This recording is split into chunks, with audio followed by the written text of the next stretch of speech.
اعوذ باللہ من الشیطان الرجیم، بسم اللہ الرحمن الرحیم۔ السلام علیکم محترم ناظرین، امید کرتے ہوں آپ سب خیریت سے ہوں گے۔ Welcome to Maria Islamic world. آج کا واقعہ ہے آپ صلی اللہ علیہ وآلہ وسلم کی پیدائش کا واقعہ۔ پیدائش سے لے کر طائف کا ظلم کرنا اور آپ صلی اللہ علیہ وآلہ وسلم کا طائف والوں کے لیے بددعا نہ کرنا بلکہ انہیں دعا دیں۔ جس سال حضرت محمد مصطفیٰ صلی اللہ علیہ وآلہ وسلم تشریف لائے اس سال سبزہ اتنا زیادہ ہوا، اتنی زیادہ بارشیں ہوئیں کہ جانور موٹے اور چربی سے پروا ہو گئے، لگتا تھا کہ کہیں پھٹ نہ جائیں۔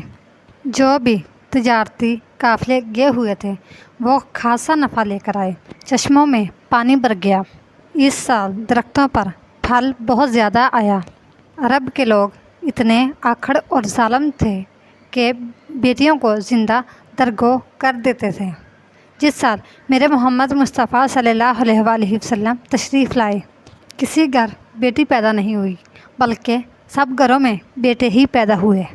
اللہ نے بیٹے ہی عطا کیے اور کہا، اے میرے محبوب، جب کلیاں چٹک جائیں گی، باغیچے مہک جائیں گے، کائنات میں خوشبو پھیل جائے گی، باغیچے مہک جائیں گے، کائنات میں بہار چھا جائے گی، تو جانے بہار بن کے آ جانا۔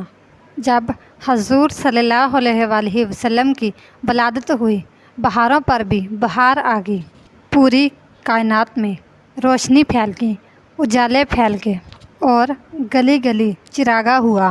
شرق کے جانور غرب کو دوڑ پڑے اور غرب کے جانور شرق کو دوڑ پڑے، اور جب وہ آپس میں ملتے تو کہتے، مبارک ہو حضور مصطفیٰ صلی اللہ علیہ وآلہ وسلم آگے۔ ہر طرف ایک آواز اٹھ رہی تھی، مبارک ہو، مبارک ہو۔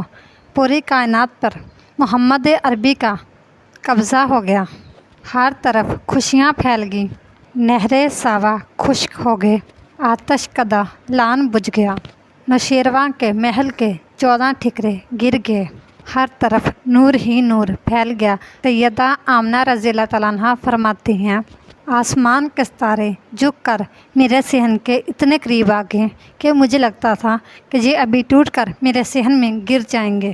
اور پھر جب حضور صلی اللہ علیہ وآلہ وسلم کی ولادت ہوئی، میرے بدن سے اتنا نور نکلا کہ میں بیٹھی مکے میں تھی، شام اور بصرے کے محلات نظر آنے لگے، اجالے ہی اجالے، روشنی ہی روشنی، نور ہی، ہر طرف نور ہی پھیل گیا، نور ہی نور، چراگاہاں ہی چراگاہاں، خوشبو ہی خوشبو، اجالے ہی اجالے، اللہ اکبر۔ حضور صلی اللہ علیہ وآلہ وسلم کو غسل دینے کے لیے جب دائی آگے بڑھی تو حضور کا غسل ہوا تھا، سرما لگانے لگی تو سرما لگا ہوا تھا، جب ختنے کرنے لگے تو دیکھا کہ حضور کے ختنے ہوئے ہیں، ناف کٹا ہوا تھا، سرما لگا ہوا تھا، جب خوشبو لگانے لگے تو دیکھا کہ پورا جسم پہلے سے ہی خوشبو سے مہک رہا ہے، خوشبوؤں میں گھر بسا ہوا تھا، نور ہی نور پھیلا ہوا تھا۔ اب آقا صلی اللہ علیہ وآلہ وسلم کو سبز کپڑے میں لپیٹا گیا، ولادت مصطفیٰ ہو گیا، کائنات میں چراغاں ہو گیا، امین امانت بن کر آمنہ کی گود میں آ گئے۔ ہر ایک آرزو رکھ رہا ہے، ہر ایک کی یہی تمنا ہے کہ بس وہ آنے والے ہیں، نبی انتظار میں کھڑے ہیں کہ وہ آخری نبی آنے والے ہیں۔ ہمیں تو کوئی انتظار نہیں کرنا پڑا، یہ ہماری خوش قسمتی ہے کہ ہمیں محمد مصطفیٰ صلی اللہ علیہ وآلہ وسلم ملے۔ سوئے تھے مقدر جاگ اٹھے، ذرا ماضی کے لوگوں کی کہانیاں دیکھو، منتظر بیٹھے ہیں۔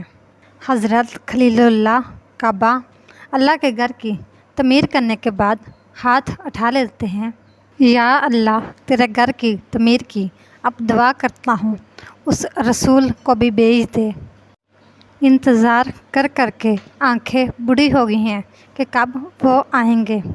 حضرت عیسیٰ علیہ السلام نے کہا، لوگوں میں نام بھی بتا دیتا ہوں ان کا، سن لو، اس کا نام اب میرے بعد وہی آئے گا، اس کا نام احمد ہوگا، اس کا نام احمد ہوگا صلی اللہ علیہ وآلہ وسلم۔ یہ اپنے